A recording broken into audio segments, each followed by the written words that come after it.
This is Dan from The Verge, and I'm taking a look at the new Galaxy S7 and Galaxy S7 Edge from Samsung.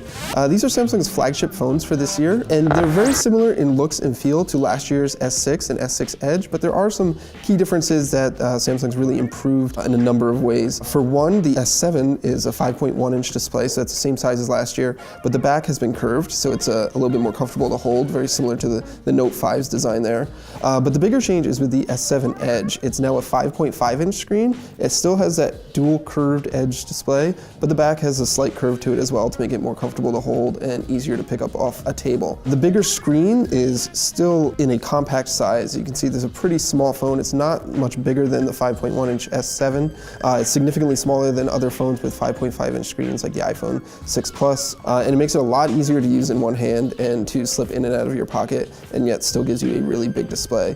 The display itself is obviously Samsung Super AMOLED technology. It's got a QHD resolution. You can see here on the back, the camera has been trimmed down a lot, so doesn't stick out as much as it used to. It's a 12 megapixel camera this year, so it's a new sensor, and Samsung says that the autofocus system has been greatly improved, as well as low light capture. It's a brighter lens, larger pixels for better low light capabilities. And then a lot of the other details are very similar to last year's phones. However, the big change here is obviously you can now put a micro SD card slot in, and these new phones are now also water resistant, up to 1.5 meters for 30 minutes. So those are two big changes from last year's phone. Inside, the devices that we sold here in the US are going to be running Qualcomm Snapdragon 820, whereas Samsung will use its own Exynos processor elsewhere.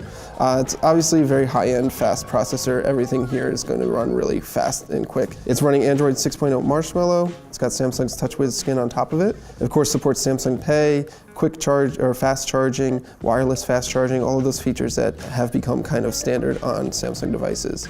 The one thing that's been updated for the S7 Edge is the new Edge panel here.